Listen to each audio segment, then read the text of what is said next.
Good evening and welcome to tonight's board meeting. Please rise and join me for the Pledge of Allegiance. I pledge allegiance to the flag of the United States of America and to the republic for which it stands, one nation, under God, indivisible, with liberty and justice for all.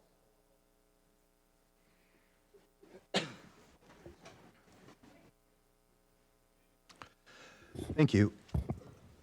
We'll proceed with our land acknowledgement. Sullivan, do you have it? Good evening. Evergreen Public Schools resides on the traditional lands of the Chinookan peoples and the Cowlitz tribe.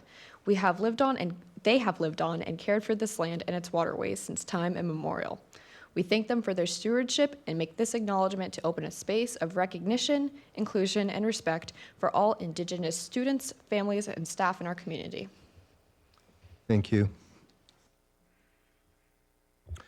Before you is the agenda for tonight's meeting.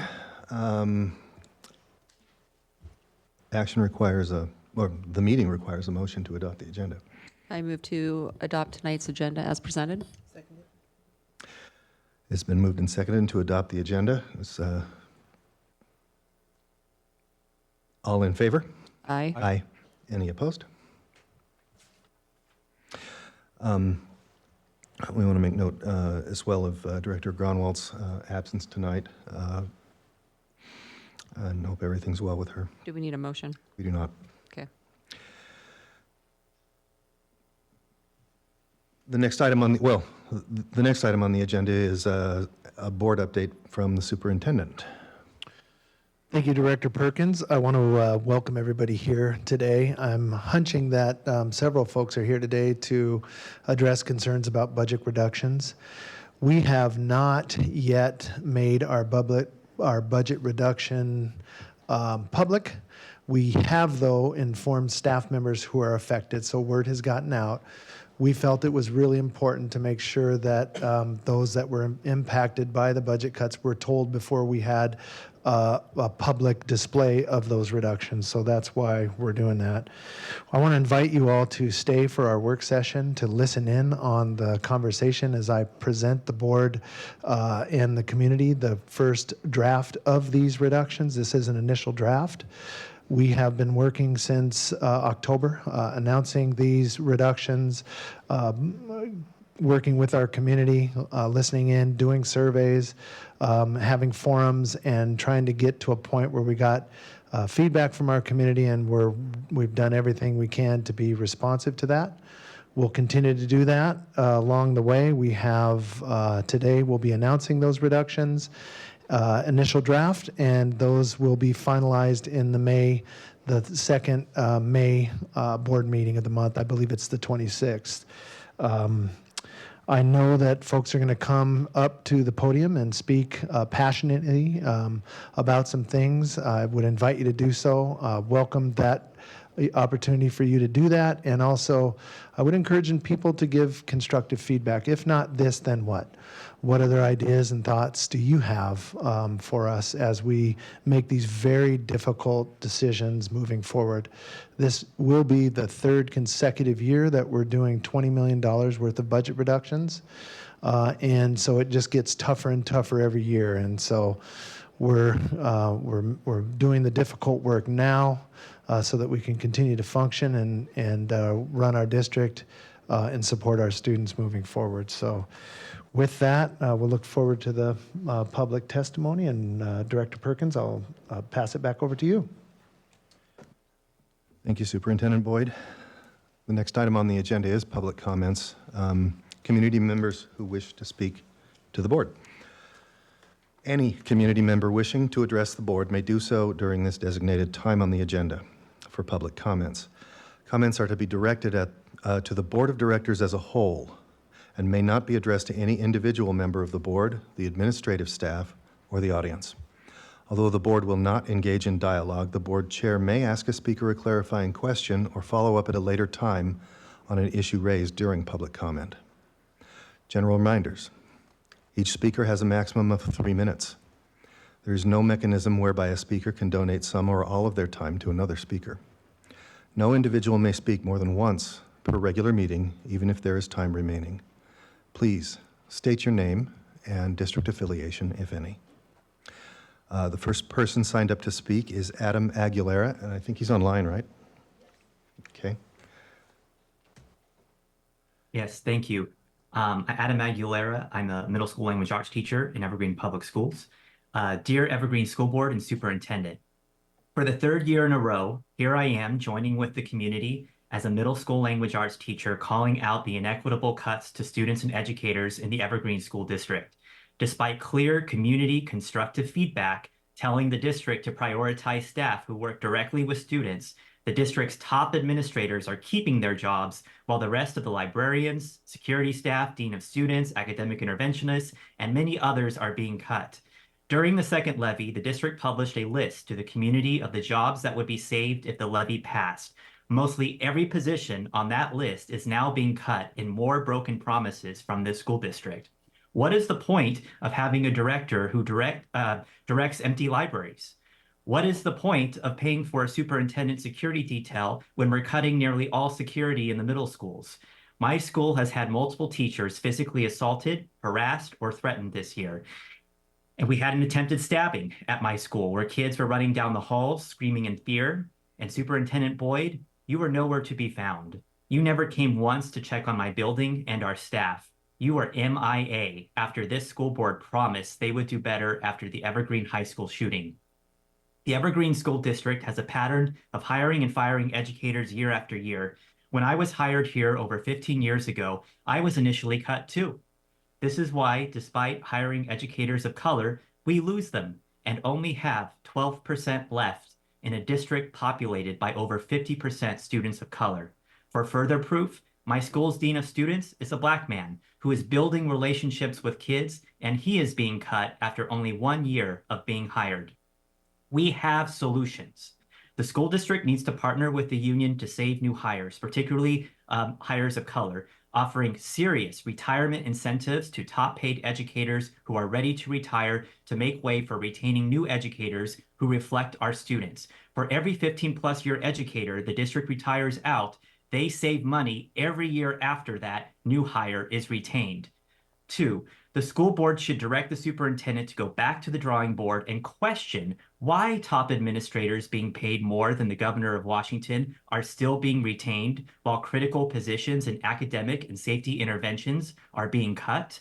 3, and finally, Superintendent Boyd needs to take the Washougal superintendent's lead of what she just did and accept a pay cut during budget cuts. He makes a whole lot of cheddar more than she does, and it's the least he can sacrifice when my students have been in overcrowded classrooms all year from last year's cuts.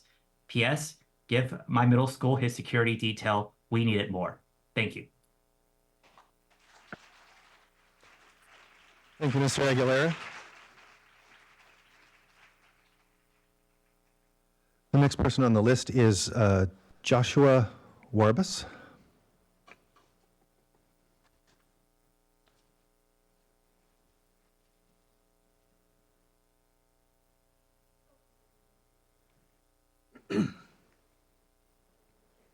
Hi. I want to applaud you guys. Thank you for, excuse me, it's kind of an emotional type deal. I want to applaud you all for the opening for, yeah. We need to bring that back in school, realistically. Pledge allegiance. I remember when I did it when I was a kid, and we think we need to bring it back. But that's not the reason why I'm here. I am here because I want to see a show of hands on the board. Who knows about the Youth Truth Survey that's been given out to the school? Hands? Yes? Everybody on the board? Yes. How many know what it says in it that they're giving out in their survey? Have you all read it? Mm-hmm. Mr. Boyd? No? Well, Okay. So what I'm speaking of is I have 2 students that go to Silver Star Elementary. One is a 3rd grader. One is a 1st grader. Came home and said that he did a survey. Survey basically says, in a roundabout way, is hey, how do you like your school? Is your teachers fine? Are you being bullied? All that type of stuff. And at the very end of it, it says what their gender is, what their sexuality is. How do you identify yourself? You're asking an 8-year-old what they identify as. It's an anonymous survey is what you give out from a third party, unprofit survey, okay? I called the principal of that school. He says that he has no idea what the questions were, that he just gets the answers and stuff back. That to me is absolutely ridiculous. You're giving something out as a principal to your students at your school and you have absolutely no idea what it says. Second off, he referred me to the Evergreen School District homepage and take the survey that's up on top, the family survey. Basically, it's the same thing for a parent. Do you think your school's doing good? Do you think they're being treated well? All that. At the end of it, the last 5 questions were, what's my gender? What's my sexuality?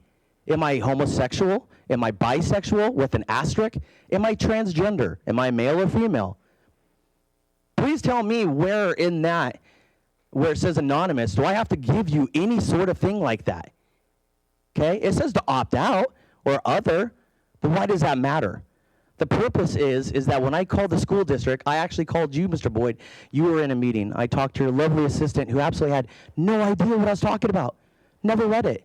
Not until I got a phone call from Heather Fuller that basically stated that they have to have that so they can sit there and figure out what they need to do so they can sit there and make their demographic a little bit better for the school district.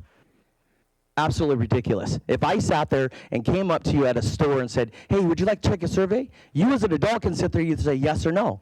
So I ask you what your job is. Your job's a superintendent. And I said, are you gay? Are you bisexual? Does that help you with your job? Absolutely ridiculous. I think this absolutely needs to be rewritten and allowed parents and stuff the opportunity, because there's no email. I've asked 6 different people of my students, right? No email all the way across the board. I think this is absolutely ridiculous and should not ever happen again. Thank you, Mr. Orbis. Our next speaker is Clarissa Hightower. Are you ready? Okay.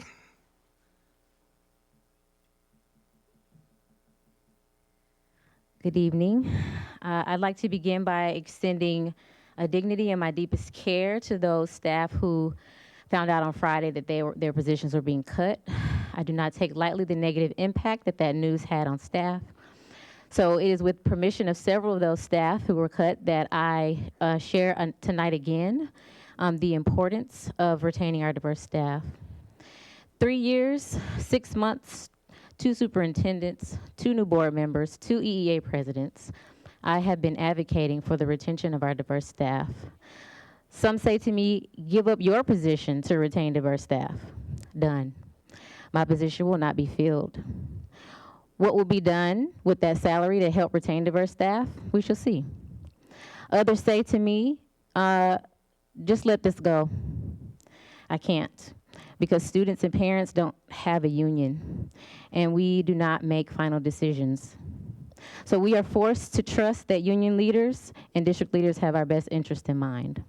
One of the agreements of the EEA Rep Council meetings is to be mindful of what the privileged voices are saying and be mindful of what the non-privileged voices are saying. And yet last night, while non-privileged voices were passionately protesting to be heard, the EEA leadership completely ignored their own agreement and silenced the voices of those in their meeting who were trying to elevate non-privileged voices. What was the ask? To survey EEA members to gauge interest in adding language to retain diverse staff and be mindful of the non-privileged voices when analyzing the results of that survey. EEA leadership will not even allow the conversation to happen. At our last board meeting, the community shared passionately about the importance of retaining diverse staff for more than an hour. And then we were provided with an overdue and incomplete affirmative action plan report that completely skipped over entire action steps with no explanation as to why they were not implemented, nor how the district plans to implement them in the future. For example, surveying staff of color to see what brought them and what keeps them here. So what does the community do when EEA points us to district barriers and district points us to EEA barriers and back and forth and back and forth? When we ask nicely, we are dismissed. When we ask passionately, we are tone policed. And when we demand, you call on policy and procedure to silence us. Who will stop the cycle? What do we do when trust is eroded and we feel like we are being played? Well, we don't give up, that's for sure. And we use the power we have. We use our vote, we use our student enrollment, and we use our collective effort to make it very uncomfortable for decision makers to be privately and or publicly unjust. We will do it with dignity, but we will do it for our students. Thank you.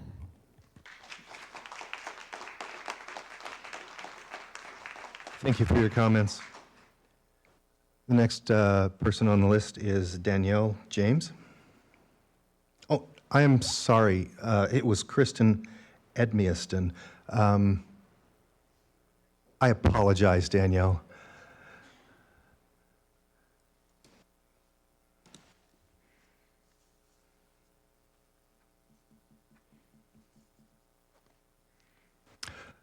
Good Thank you for evening. coming. My name is Kristen Emiston, she, her, and I teach Spanish, PE, and dance at Evergreen High School. I'm here tonight to tell district governance and leadership that as an educator in the district, I am tired of shouldering the weight of your responsibilities. Some of you are parents of students in the district and even in my class. I have heard you all acknowledge how difficult our jobs are. I accept those responsibilities and carry them for myself, my students, and my colleagues. But what I cannot accept is carrying your responsibilities too. The last time I was standing here, it was in solidarity with my coworkers to demand change to improve safety at EHS following a shooting at our school. I'm proud to say we have seen many of those changes at Evergreen. I'm frustrated, though, to hear that those changes aren't happening at other buildings. Other buildings don't have emergency buckets we asked for and received. Easy Alert, the communication system we use in a crisis, is a problem in buildings. Classrooms in some schools have see-through blinds that they aren't allowed to cover. These are just to name a few. Basic safety measures should not be a whack-a-mole for every educator to have to fight for in their building. Our students deserve proactive work to ensure safety and not reactive half measures. 2 years ago, district governance and leadership relied on educators to pass a levy that failed the first time due to the community's dissatisfaction with the district. The district published a list of cuts that would happen if we didn't pass it. We had meetings and sign-up sheets and sign waved on corners and walked our neighborhoods going door to door. And now the district is still cutting those positions, many of the very educators you owe for the passing of the levy. Educators that students rely on. District leadership has been telling our community that you have an interest in saving educators of color and that the union is keeping you from doing that. Again, you are putting all of the responsibility on us. I acknowledge that we, as the EEA, can and will work together to help with the solution of retaining educators of color. However, it is your job too. There are solutions educators in the community can rally behind, such as cost-neutral retirement incentives for educators at the top of the pay scale who are ready to make space to save educators of color from being cut. That difference between salaries of $30,000, $40,000, $50,000 is substantial and could even include funding of insurance to help people going into retirement without costing the district money and retain diversity where our students need it most. There are many solutions to the countless issues facing our schools that educators would be happy to help with, but we cannot be the ones to continue to bear the weight of your decisions and your responsibilities.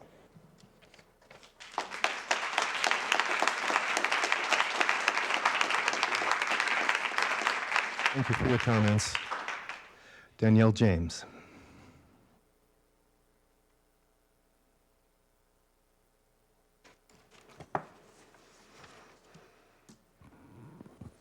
Good evening, everybody.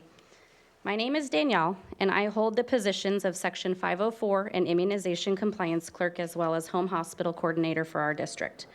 Recently, I've been honored with a nomination for the OSPI Washington State Classified Educator of the Year Award, which I am gratefully to say that has been accepted. In my 5 years here, I have achieved remarkable progress in our immunization compliance rates. We've reduced non-compliance from 40% to less than 1%, with fewer than 200 students currently needing vaccinations. Presently, our district is contending with 2 active cases of chickenpox, one at elementary and one at high school. Thanks to the work I've completed, we have only had to exclude fewer than 12 students between the 2 cases. More importantly, none of these exclusions were due to non-compliance, rather than they were a result of parental choice to opt out of vaccines and claim exemptions. In comparison, in 2018, faced with a similar circumstance, we could have had potentially seen hundreds of students impacted.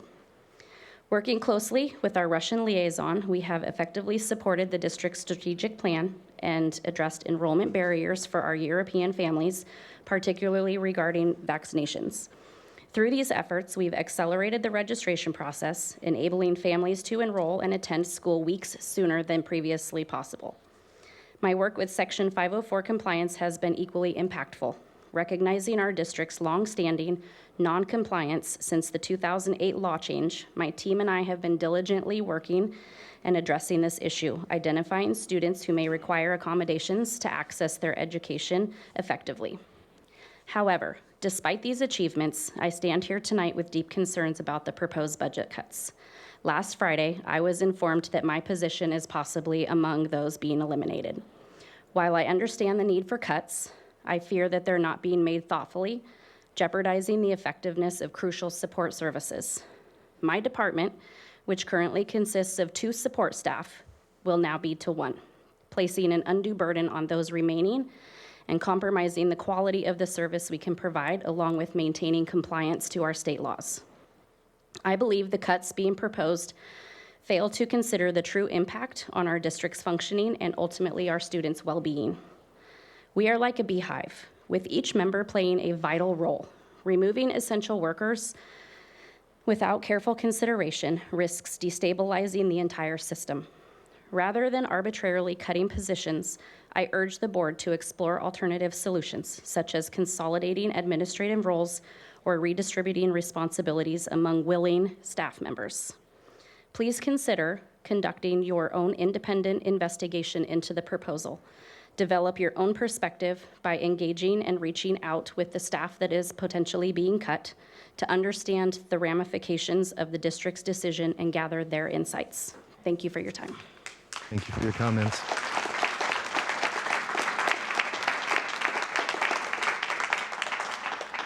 Jenny Vertiska?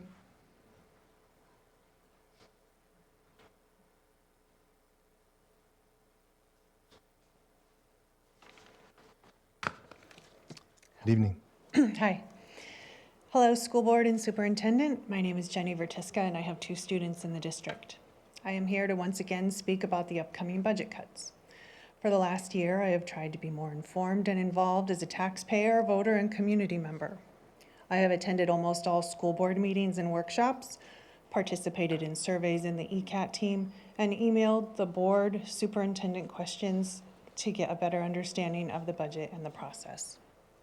I learned that while the superintendent does engage with and listen to the public, he does not necessarily report to the public. He reports to the board. I learned from last year's budget cuts that the community needs to be more vocal earlier in the process so that the board can hear our priorities and give the superintendent time to rework the draft of budget cuts to better fit the wishes of the community. I am once again asking that you please keep these cuts furthest from the student-facing services. I am asking that you keep all of our librarians. They interact with each student at the school several times a week and get to know the students. Librarians do more than just check in and out books. Librarians work with teachers and help them enrich their classroom lessons with library texts.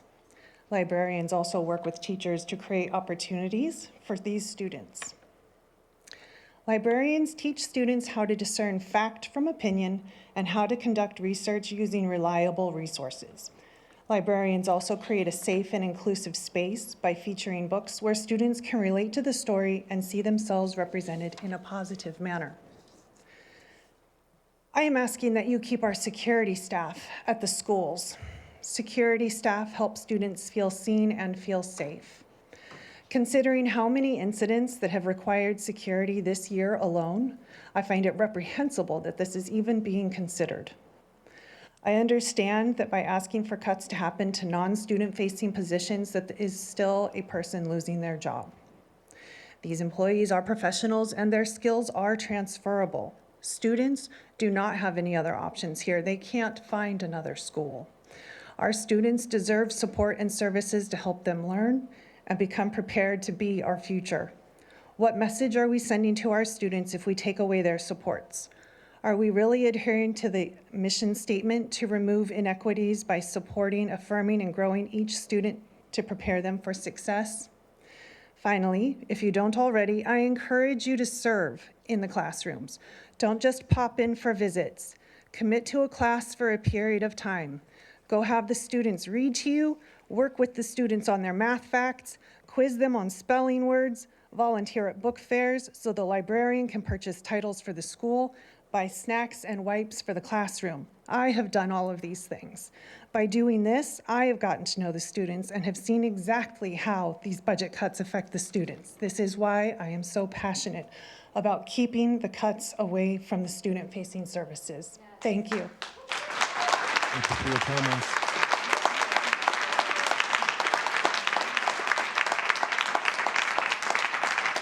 Next speaker is Amy Prentice.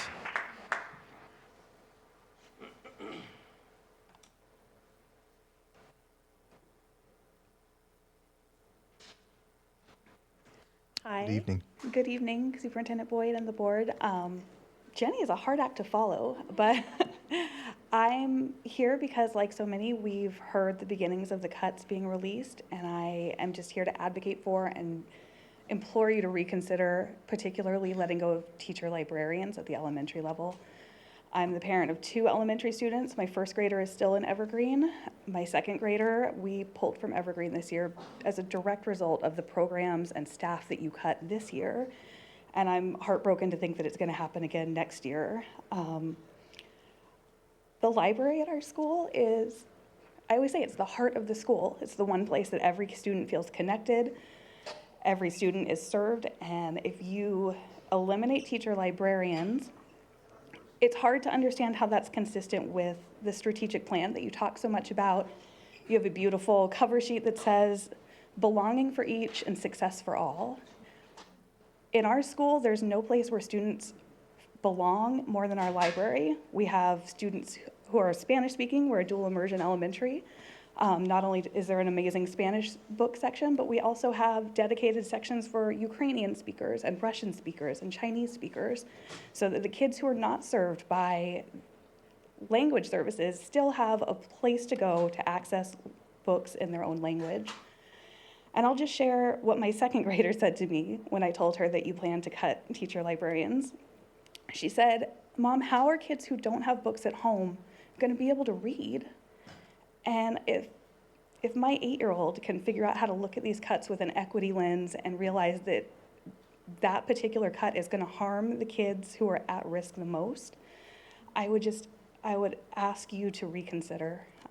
I'll defer the rest of my time, but please take another look. I understand this year we have some additional time between the first look at budget cuts and the final decision. Please reconsider. Thank you for your comments. Margot Logan.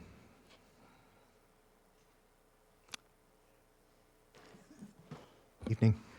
Hi, I'm Margot Logan. I stand with the students who spoke at the last meeting. I encourage parents to get their kids out of public school, which has been an indoctrination program since 1854. To students, I encourage you to self-educate, especially on history. And for teachers who are getting cut, I encourage you to go towards the homeschooling movement.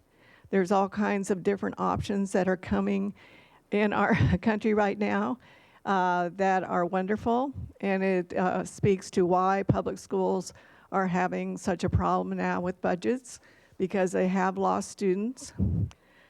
I brought a book tonight called Admitted Assassin. It's just out and it's just new. So JFK was killed by Roscoe White, who is a Marine, in 1963. That assassination was actually a coup in our country. So all these years we've been going back and forth, and there's been all kinds of information coming out, but it got banned and suppressed in mainstream media. We've known since the 80s that Roscoe White was the killer. And we know all the conspiracies, real conspiracies, that resulted from this coup on America. And so the coup was interrupted in 2016 with Trump, and in my opinion, 2020 was the COVID coup to get back all the people who have been in power. So if we don't know history, we don't have power.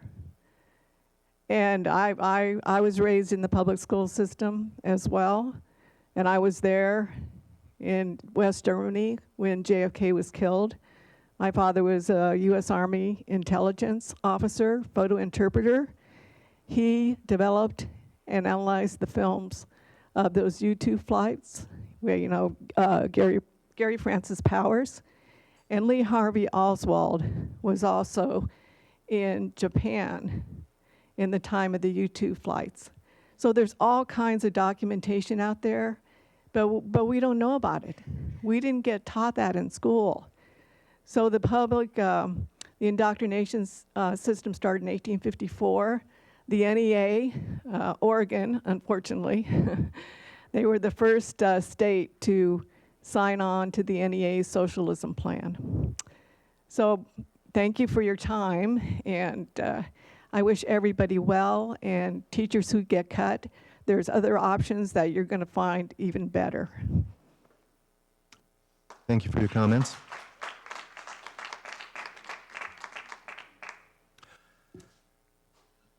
This concludes the public comment section of the meeting. The next item on the agenda is the board consent agenda. Action requires a motion. I move that we adopt the agenda as presented. Is there a second? Yeah, this is board consent agenda. Second. It's been moved and seconded. All in favor? Aye. Aye. Any opposed? Hearing none, the consent agenda is approved. The next item is the superintendent's consent agenda. I'll move for approval of the superintendent consent agenda. Seconded. Moved and seconded. All in favor? Aye. Aye. Any opposed? The superintendent consent agenda is approved.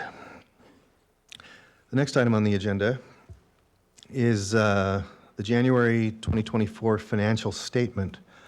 This agenda item is informational and no action is necessary. Are there any points of discussion? Hearing none, we'll move on to the next item. The next item on the agenda is the teaching and learning equity update. John? Yeah, we have Dr. Armstrong coming up to do that presentation. Thank you. Good evening, Dr. Armstrong. Good evening, Director Perkins, Chair Witherspoon, other members on the board, Student Director Taylor. My name is Kimberly Armstrong, and I am excited to bring forth an update for you all on CCTE and Superintendent Boyd. Sorry, I apologize for forgetting you. As you know, we have been up to getting in schools and supporting principals, and we have a series of things to bring. I think my little teaser for tonight is we had an opportunity to host members from Portland Public Schools Special Education Department. They were really interested in our neighborhood school model and the inclusive practices that we've been doing. And so we had an opportunity to go to 3 different elementary schools and hear from principals.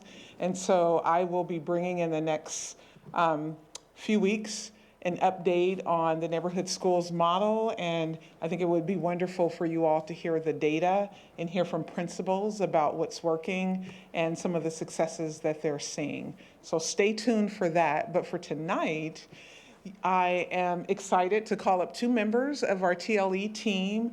That is our Senior Director of Secondary Schools and our Assistant Director of CCTE, as they launch into the report for this evening. Thank you. Good evening, everybody. I am just here to introduce Kim Burhow because I feel like I would be remiss if I didn't give a little bit of a giant hand to Kim. So Kim oversees our CCTE department, which is, we have the largest CCTE FTE it's a lot of T's and E's, of any school district in our state, whether that's Seattle or Bellevue or Kent or Spokane. And that is Kim, who runs all of this. She is absolutely maybe the most knowledgeable person I know in CCTE. And as her supervisor this year, I am taking a learning stance, which is how I think we need to enter into new opportunities, and have just learned a lot from Kim, and she has really helped me understand more about CCTE and how that really impacts our middle schools and high schools. And so she's here to give the update on CCTE this evening. And it is really a pleasure of mine to actually introduce Kim to you tonight. So, Kim. Thank you, Heather. Appreciate that. I'll go ahead and plug this in.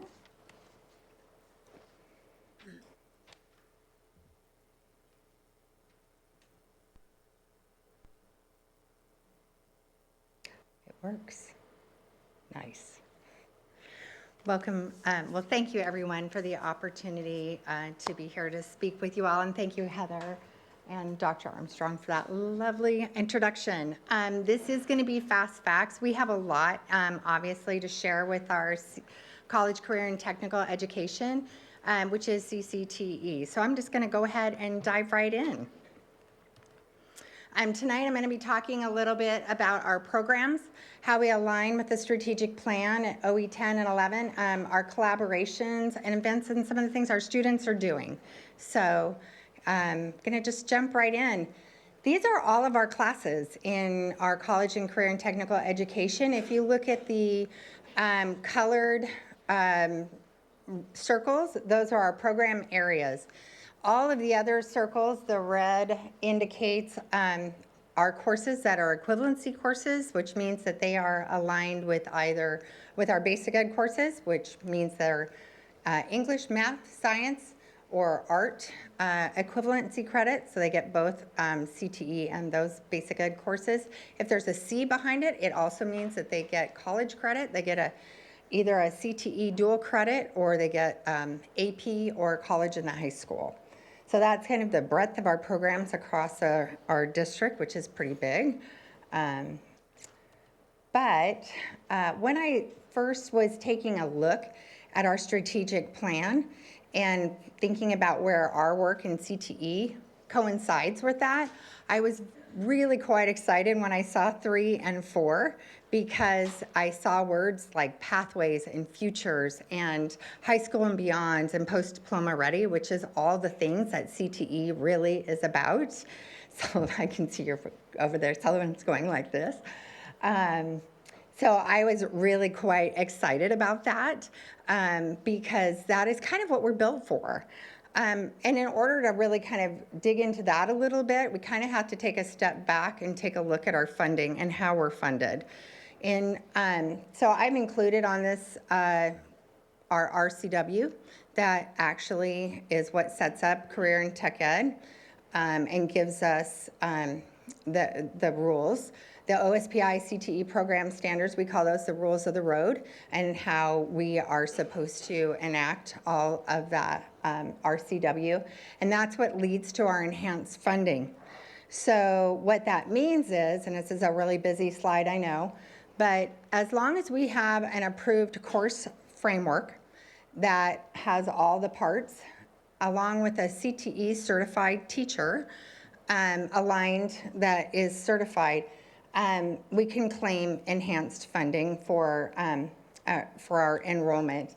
And in our areas, we have about 120-ish approved classes in our 8 program areas, and that's about 140 certified, CTE certified teacher. About 70% or so of our teachers are also basic ed certified, so they can live in both worlds across the 13 high school, middle school, Archway Academy. Our budget then ends up being about $21 million before our indirects, and our annualized FTE is 2,100 in the high school and 197 in the middle school. And that really is, like Heather said, leads to the largest student enrollment in the state. And honestly, this has been a work in progress for many, many years.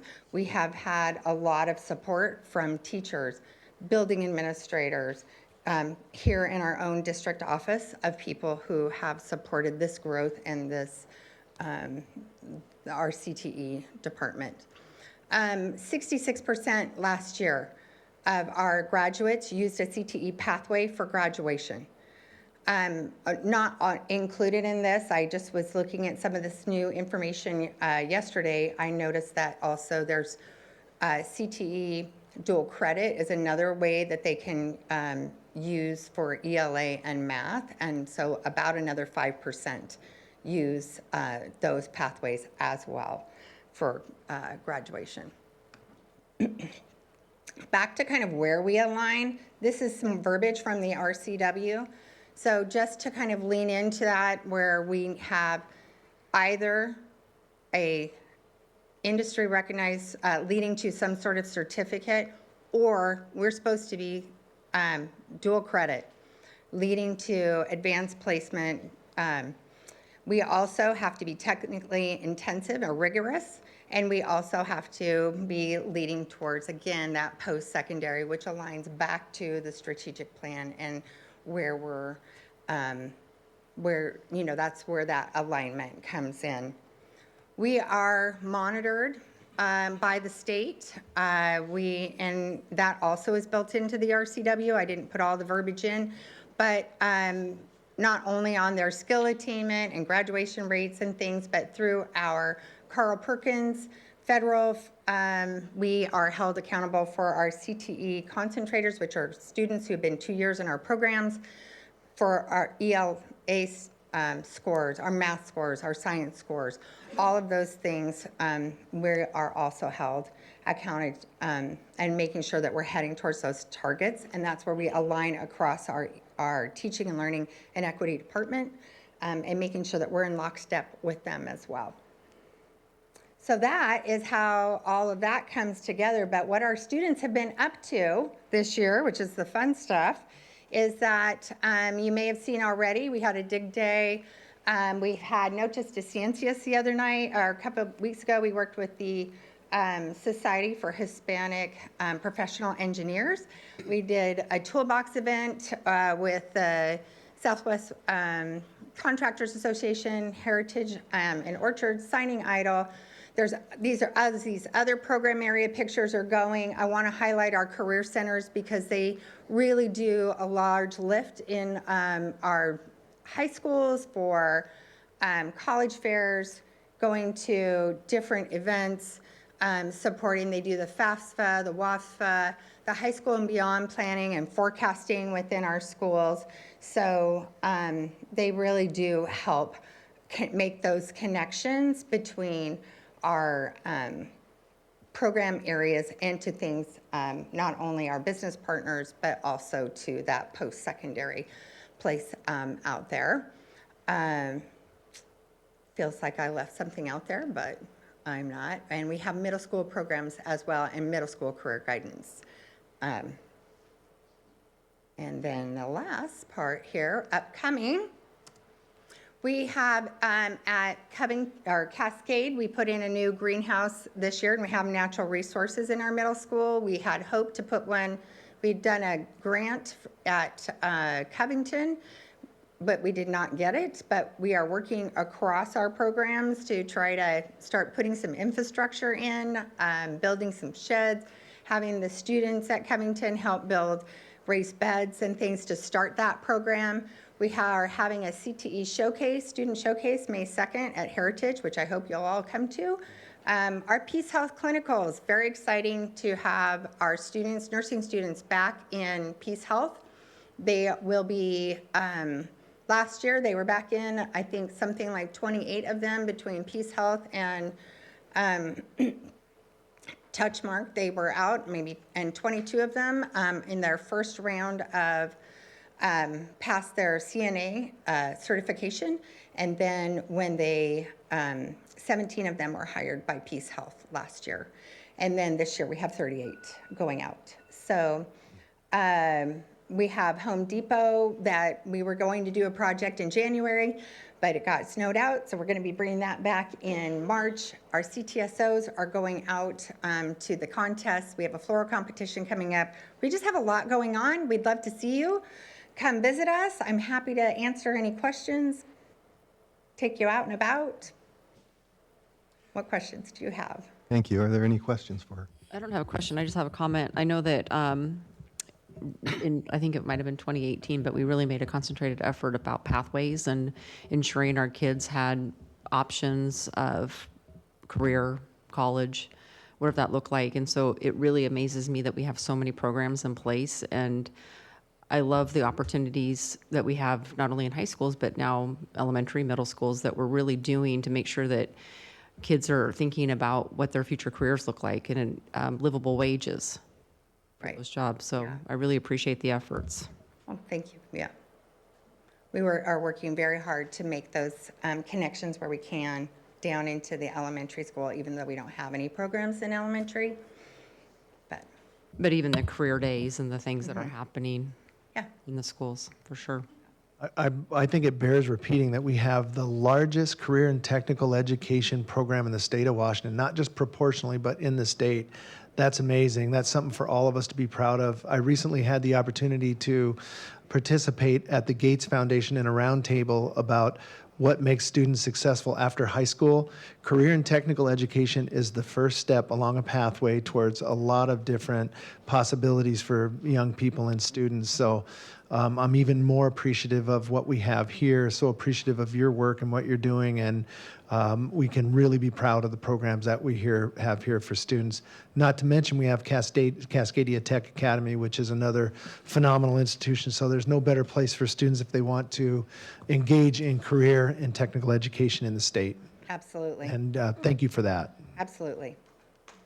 I've long appreciated the addition of the CTE pathway. It's something that gave one of my kids a lot of hope when he was getting into his junior year, and just really, he came to life in school because you could see a career path through there, and he's now graduated and successfully employed. So it is a system that's really working out for a lot of kids who didn't see themselves on a college track. I appreciate that. When you talk about the largest FTE count in the state, does that include the students at Cascadia Tech who come from other districts? No, it is just within our own district. This Cascadia is counted separately. They're their own, even though they're under our umbrella, they're counted as their own entity. I see. Thank you. Can you talk about some of the pathways that are more popular now that Sure. So honestly, I would say that probably if I had to, a lot of them are very popular. So there's in the architecture, manufacturing, some of the engineering, we have a lot of students because they can come in and they can either take physics or physics through engineering. They can then also do an engineering, imagine it, design it, make it type of pathway and stay there. We have had now physics, AP Physics, AP Physics and AP Physics C join into the pathway. So we have built a really strong engineering pathway. Everywhere, obviously, Henrietta Lacks offers a really strong medical science pathways. We have a lot of medical science in our, with medical science and anatomy and physiology in all of our schools. So we have that opportunity out there. Our agriculture, we have animal science, biology. There's a strong horticulture in several, Mountain View and in out at Heritage. Had a moment there. and floral. So they're in different places depending on what their facilities offer. They have, you know, they kind of have an ebb and flow depending on what they're able to offer. But overall, I would say that if I was going to pick anything that needed to grow, it would be our computer science areas, and I would love to see more computer science. Can you talk about some of the certificates that students can get before they graduate? Oh, sure. So in definitely within the medical science, they can get the CNA. That's off through the nursing. They can do all of their BLS or basic life saving. They can do, and they also get Clark dual credit for that. With that, they can also be going towards all in the digital arts that can be moving towards their Adobe certification. We have in business marketing, we have all the Microsoft certifications with Word and Excel and PowerPoint, and all of those are also articulated with Lower Columbia College, and they get 5 credits for the Word and the Excel, and then 2 credits for the PowerPoint. And so and so I keep moving through some things like American Sign Language. They are going towards an interpreting certificate, but it isn't something that you could earn before you're 18. It's something that that you can only lead to and work on. But and it's the same with some of the construction things where it would be more of a pre-apprenticeship type thing that there's like some things that you could be working towards, but you actually can't earn until you're 18. So throughout, there's different things, like in the early childhood ed, there's some of the child care certification that you can do to be working in a child care. We do all the health cards, the food handlers cards, for instance, for our students, because to work in our student stores, for instance, they all have to have a food handler's card. So they all do that. But then it's just part of our food and culinary program. They all work towards and earn their food handler's card. I'm sure there's more in there. Thank you for better preparing our students to succeed after graduation, and sure. a lot of options up there. So. Yeah, thank you. Yeah, you're really attesting to the success of the statewide change to graduation requirements that open this pathway up along with so many others. I appreciate the conversation that we had the other day, or 2 weeks ago. Yeah, remember? Yeah. And the hard work that you do. Oh, thank you. Thank you. Yeah, it is truly, it is truly exciting, especially when you get out and see the kids and get to see their work. So sure is. I'm happy to take you in anytime. Oh, and I'm entirely in agreement about computer science. Yeah. That's a great career pathway, and there are so many good ways to present it to students. Yeah. Okay. Anything else? Awesome. Thank you. Thank you.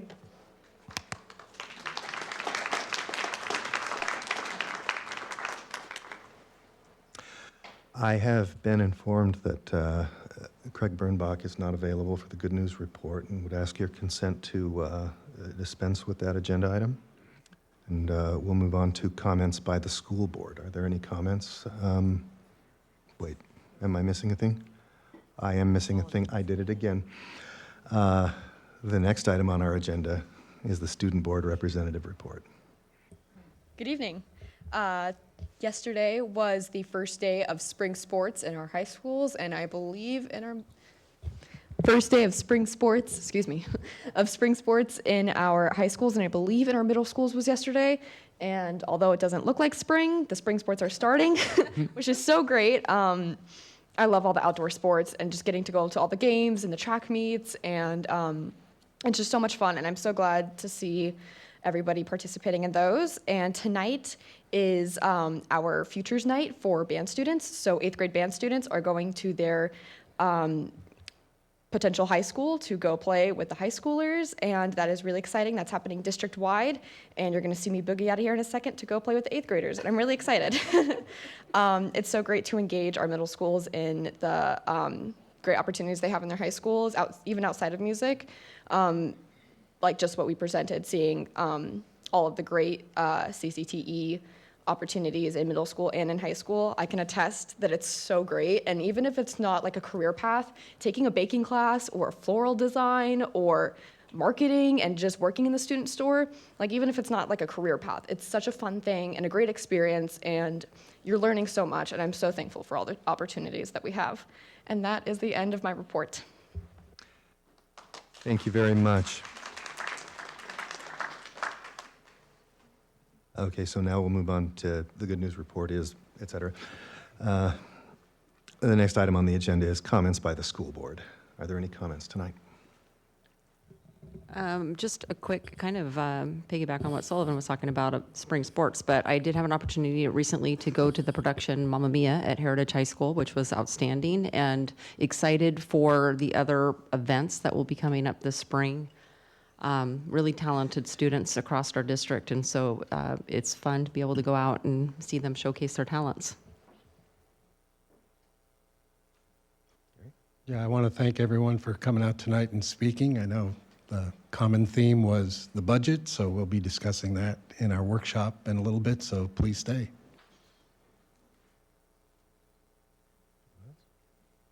I was actually going to say the same thing. We appreciate when the community comes to talk to us. You elect us, we work for you, and we need to hear from you. So we do appreciate it when you come and share your opinions. And we appreciate how engaged you've been in this process. We've done it differently this year. We started it earlier. It's not a perfect process. We aren't going to make everybody happy.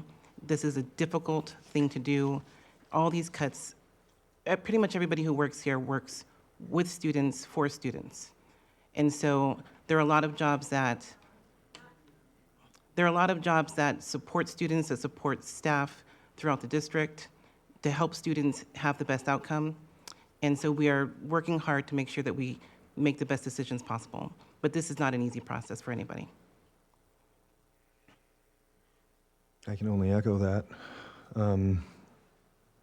I had an opportunity to actually, I was in one of the elementary schools after volunteering in the library there, and I ended up listening to the principal give the staff the notice of this draft, and I want to actually commend our principals for the kind way that they approach these problems, and I'm really hoping to continue this conversation and continue to refine from the draft to the final decisions. There's time. I appreciate that. Are there any other comments by the school board? Hearing none, I'll now call for a recess where the board will sign papers and convene at the back of the room here for our board workshop in a little bit of time, containing the initial draft budget reduction recommendations from our district leadership. And I invite anyone who wants to attend and listen in. We also may have some legislative updates, and at that point, we'll adjourn the meeting. So we're at recess.